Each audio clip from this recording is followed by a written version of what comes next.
In this video, I'll guide you through how to add tax on Zoho Books. By the end, you'll know exactly where to go, what to click, and how to set up your tax so it calculates correctly on your invoices and other transactions. Let's start from the very beginning. First, open your web browser and go to books.zoho.com.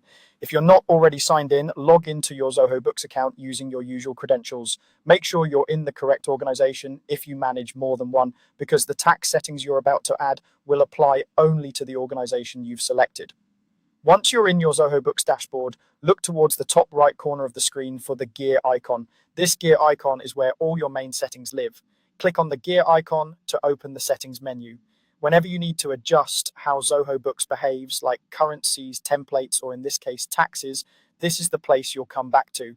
After the settings menu opens, look through the options and click on the one labeled taxes. This section is dedicated to managing all your tax-related configurations, including tax rates and how they're applied. If you've never set up taxes before, this page might be empty, and that's completely fine. We're going to add your first one now. On the taxes page, find the button that says New Tax and click it. This is how you create a brand new tax entry in Zoho Books. Think of this as defining a template that can be reused on any invoice, bill, or estimate where this tax should apply. A form will appear asking for details about your tax. Start by entering the tax name. This should be something clear and recognizable, like sales tax, VAT, or a specific regional name that matches the tax in your location. Use a naming convention that you and your team will easily understand later, especially if you plan to add multiple tax rates. Next, enter the tax rate. This is the percentage that will be applied to taxable items. For example, if your standard tax rate is 10%, type in 10. Make sure this rate matches the official rate used by your local tax authority. It's a good idea to double check this information, because once you start issuing invoices, you'll want to be confident that your tax calculations are correct. You'll also see an option labeled "This tax is a compound tax."